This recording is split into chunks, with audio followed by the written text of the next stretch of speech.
Have you ever thought about the enormous power of your subconscious mind? Have you ever experienced it? Have you ever given a message to your subconscious mind and noticed that it has fulfilled whatever you thought or wanted in your mind? In today's audiopod, we will discover how our subconscious controls all functions of the body and how to get the most of it.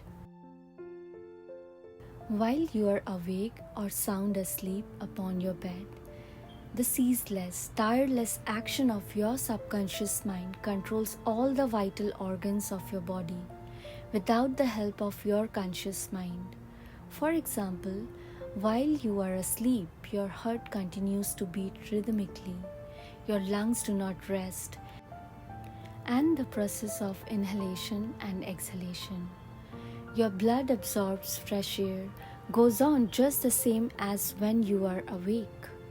Your subconscious controls your digestive process and glandular secretions, as well as all the other mysteries operations of your body.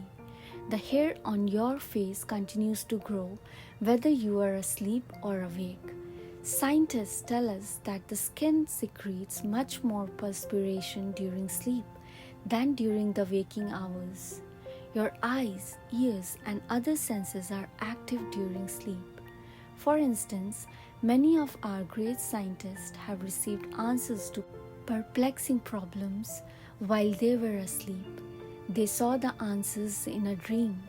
Oftentimes, your conscious mind interferes with the normal rhythm of the heart, lungs, and functioning of the stomach and intestines by worry, anxiety, fear, and depression. These patterns of thought interfere with the harmonious function of your subconscious mind. When mentally disturbed, the best procedure is to let go, relax, and still the wheels of your thought processes.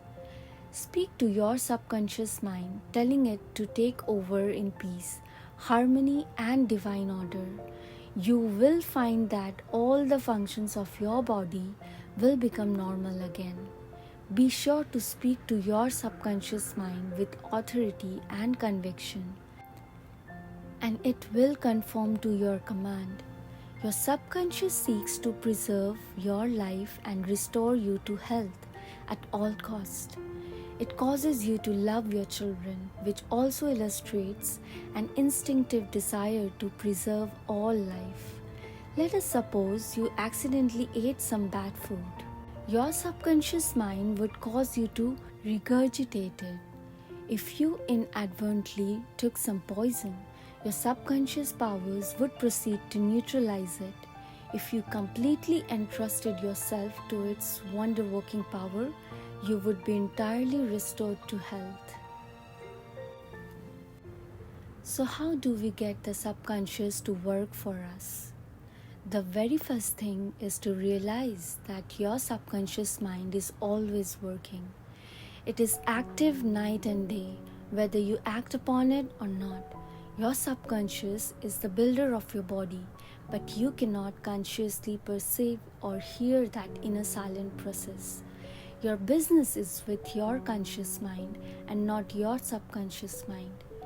Just keep your conscious mind busy with the expectations of the best, and make sure the thoughts you habitually think are based on whatsoever things are lovely, true, just, and of good report. Begin now to take care of your conscious mind, knowing in your here and soul that your subconscious mind is always expressing, reproducing, and manifesting according to your habitual thinking. Remember, just as water takes the shape of the pipe it flows through, the life principle in you flows through you according to the nature of your thoughts. Claim that the healing presence in your subconscious is flowing through you as harmony, health, peace, joy, and abundance.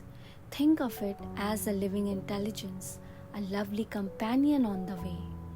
Firmly believe it is continually flowing through you, vivifying, inspiring, and prospering you. it will respond exactly this way. It is done unto you as you believe.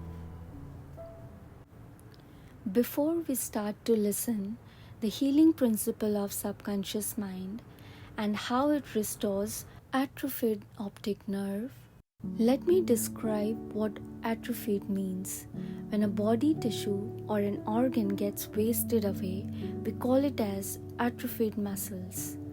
Optic atrophy is a condition that affects the optic nerve, which carries impulses from eye to the brain.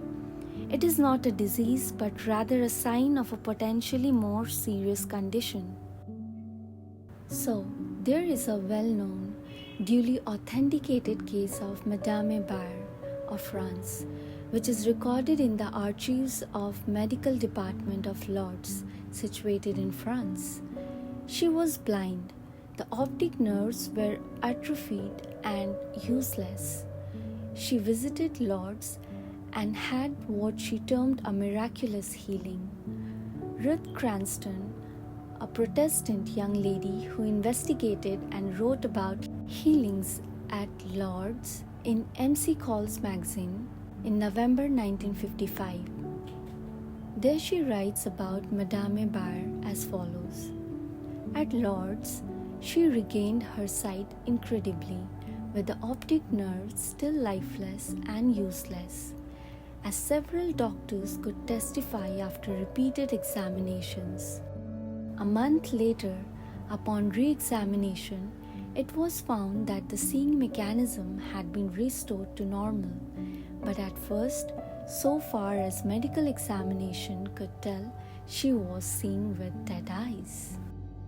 The author also describes as he has visited Lourdes several times and where he too has witnessed some healings, which will be explained in next chapter. There is no doubt that healings take place at many shrines throughout the world, Christian and non-Christian. Madame Baer, to whom we just referred, was not healed by the waters of the shrine, but by her own subconscious mind, which responded to her belief. The healing principle within her subconscious mind responded to the nature of her thought. Belief is a thought in the subconscious mind. It means to accept something as true. The thought accepted executes itself automatically. Undoubtedly, Madame Baer went to the shrine with expectancy and great faith, knowing in her heart she would receive a healing. Her subconscious mind, which created the eye, can certainly bring a dead nerve back to life. What the creative principle created, it can recreate. According to your belief, is it done unto you? So here is another story in which we would understand how to convey the idea of perfect health to our subconscious mind. A Protestant minister I knew in Johannesburg, South Africa, told me the method he used to convey the idea of perfect health to his subconscious mind. He had cancer of the lung. His technique, as given to me in his own handwriting, is exactly as follows. Several times a day, I would make certain that I was completely relaxed, mentally and physically. I relax my body by speaking to it as follows. My heart and lungs are relaxed. My head is relaxed. My whole being is completely relaxed. After about 5 minutes, I would be in a sleep drowsy state. And then I affirmed the following truth. The perfection of God is now being expressed through me. The idea of perfect health is now filling my subconscious mind. The image God has of me is a perfect image, and my subconscious mind recreates my body in perfect accordance with the perfect image held in the mind of God. This minister had a remarkable healing. This is a simple, easy way of conveying the idea of perfect health to your subconscious mind. Another wonderful way to convey the idea of health to your subconscious mind is through disciplined or scientific imagination. I told a man who was suffering from functional paralysis to make a vivid picture of himself walking around in his office, touching the desk, answering the telephone, and doing all the things he ordinarily would do if he were healed. I explained to him that this idea and mental picture of perfect health would be accepted by his subconscious mind. He lived the role and actually felt himself back in the office. He knew that he was giving his subconscious mind something definite to work upon. His subconscious mind was the film upon which the picture was impressed.